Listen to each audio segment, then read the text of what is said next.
All right. All right. We're here with Dr. Richard Lee Gross, age 97. And during the Second World War, he was a B-29 navigator. Pop, tell us a little bit about that. Where did you fly off of? What was your bomber group, your squadron, all that? Bomber group was I was member of this 20th Air Force. Okay. And the bomber group was the 498th Bomber Group, 874th Bomber Squadron. All right. And we have before us, you have a pretty good collection of all of your memorabilia from your time in the service. And we pulled out a couple items here. And we will have a number of different videos where we describe each item. So what are you holding in your hand right now? Hold that up. This is the diary of my service that I kept more or less intermittently for a number of months or years. Okay. Leading up to towards the end of the war. All right. And how long were you in the service? From June of 1943. Yeah. I actually enlisted in February of 1943, but I wasn't called to active duty until June. And then I was sent to Shepherd Field, Texas, Yeah. to begin basic training, Yeah. which consisted of mostly of marching all day in the hot sun and learning how to do right face, left face, about face. Yeah.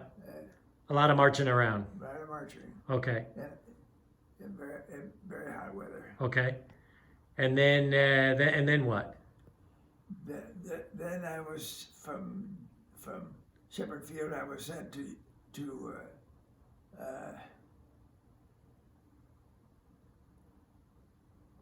Utah State Agricultural College in Logan, Utah. Okay. I think that's now a big university. Okay.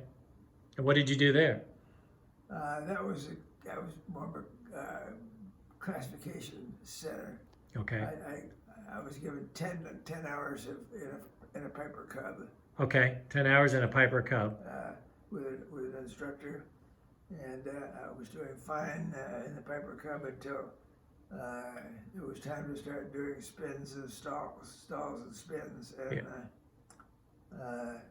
I found that the spin really upset whatever sense of balance I had, and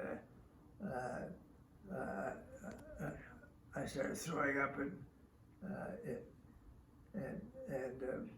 decided at that time that being a pilot was probably not for me. Okay. But I persisted and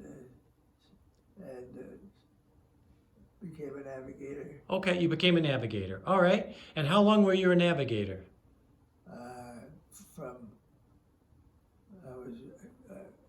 I graduated navigation school in July of 1944. Uh-huh. And made it to the end of the war in August of 1945. Okay, you can put your diary down. Okay. And how long did you, how many missions did you fly? 35. 35. And you flew with some of this gear here. Walk us through what some of these items are that are on the table. What are some of these things? Well, this is something that every navigator relied on completely. Uh-huh. My E6B computer. That's your computer? That was what was considered a computer back in the old days? Yeah, that's right. That doesn't look like much of a computer. Here, I'll try and get a little closer. A divider to use to measure distance on maps. Okay. Because we relied on one or more maps on each mission. Okay. So you would spread your maps out, and then you would take your computer and what, plot that on the map? Yes, I'd plot that on the map. You can see the end got broken off very early on, but I still got the extra piece. Oh, you do? Okay. So what? You would just stick that on there while you were flying, or did it break after the war? I didn't need it. Really need the whole thing. Oh, okay. And it worked every time? Yeah, the E6B was a very, very intimate part of my armamentarium. Yeah.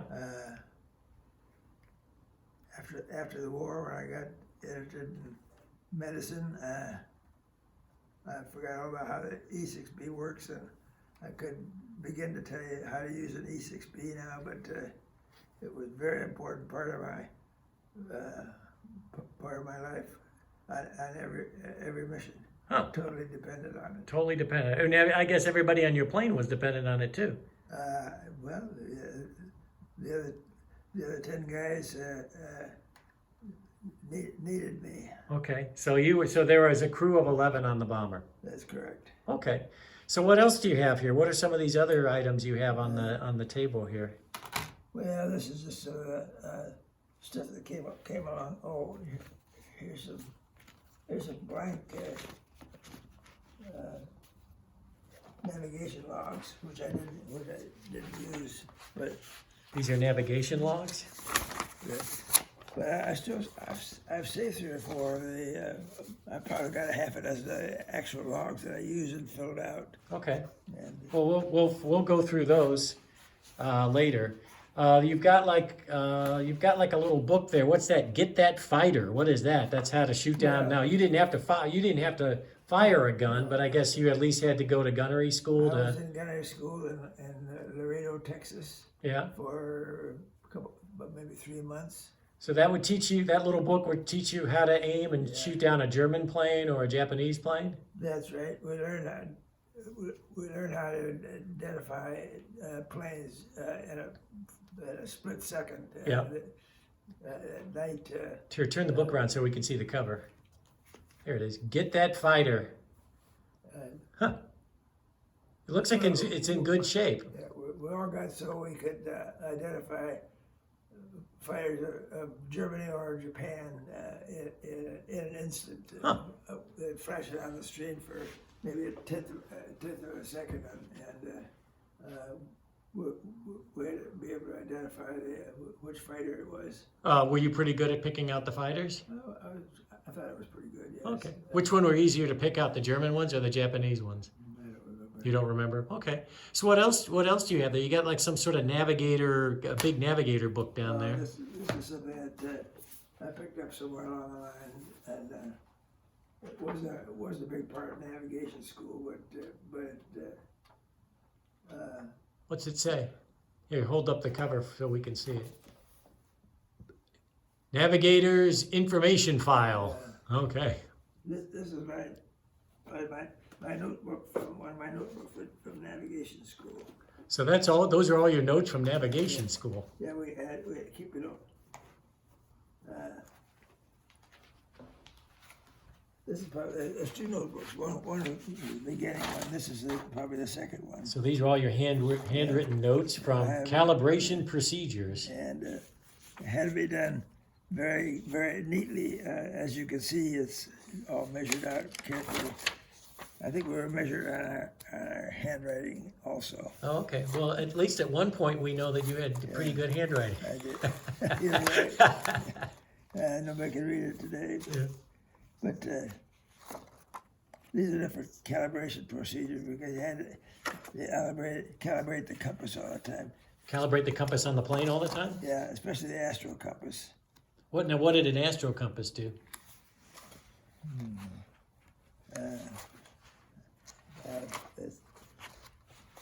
It was just a more reliable instrument, a more advanced instrument than just a plain compass. Oh, okay.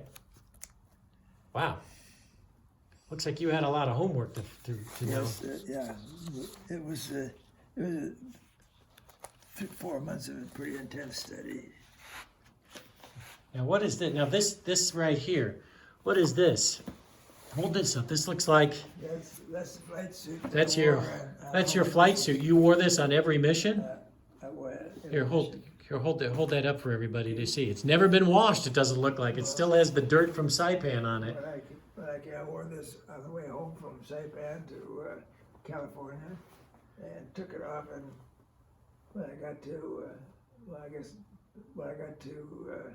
California, Yeah. and never wore it again. Never wore it again. You took it off when you came home from the war and you never put it back on. Because from then on until I got back to Iowa, I was a passenger, Yeah. and so I didn't need to worry about You didn't need to worry about it. So it still has the dirt and grime from Saipan on it. Saipan dirt, and a lot of that probably. Although Looks like it's in pretty good shape. it is in good shape. I bet you could still wear that. But undoubtedly be too big for me now. Yeah. But it was a good fit, and I've got a nice. I've got at least one nice picture of me wearing it, and the picture that was taken at the end of my last mission. Oh, okay. Cool. Three of us flew together, an extra mission because I replaced a navigator on another plane who was ill, and so I took his place. So three of us flew one extra mission and finished one mission ahead of the rest of the crew. So you actually had 31 missions? No, I'm 35. You had 35 missions, okay. Yeah, they didn't want you to fly anymore after 35. I wasn't allowed to fly anymore. Oh, I volunteered to go back to after the end of the war to the prison camps and drop food packages, but I wasn't allowed to go. you weren't? Oh, because you'd already flown your 35? So was this extra mission number 36, or it just was number 30? Would have been 36. Would have been 36. All right, and then I see down here, we'll do one more item and then we'll stop this video and we'll move on to part 2. You've got... This is the flashlight that was attached to my Mae West. So that attached to your life preserver. Yeah, so we wore this on every mission. Okay. We wore the Mae West. And, all right. And I see you also have here, what is that? That's like a little mirror. A mirror, reflecting mirror to hopefully for rescue planes. If you're on a life raft, you could hold this up for rescue planes. Oh, okay. And Clearly you never had to use it. I never had to use it, but some of my friends did. Yeah. And it worked, I guess. And it worked fine, yes. Oh, we'll do one more thing. What are all those? What are all those strange little pins and tags? I used these are pins are in the bombs. Those are bomb pins. The bombardier's job when we neared Japan was to go and remove the pins, which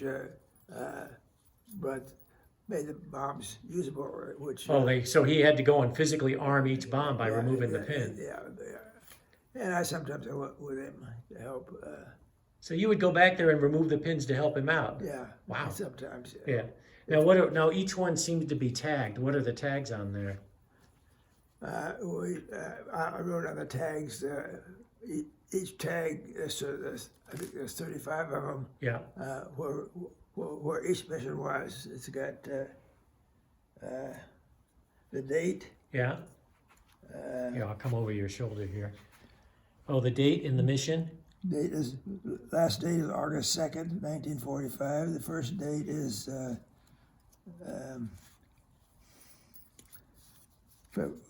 February 15th.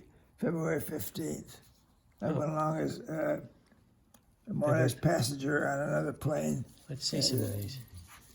We'll just see what some says. So this was March Airfield in Kyushu bombing raid. Yeah, that's right. Each one. Wow. Kobe, Target Kobe. Yes. Wow. So you've been, here's Tokyo. June 11th, 1945, you hit Tokyo, mission number 20. Interesting. Yeah. That's a lot. All right, I'm going to stop now. When we come back, we'll look at some other items, and we'll come back to this one because this one looks interesting. It's still marked as restricted, but it's your Japanese phrase book. So this was your ticket out of trouble, I guess. Help. Yeah, things. But I guess you probably were hoping to never have to use that. Exactly right. Yeah. Okay, great. Well, thank you very much, Pop. We'll move on to some other items after this. Okay. Okay, great. Okay, that's good. Bye-bye.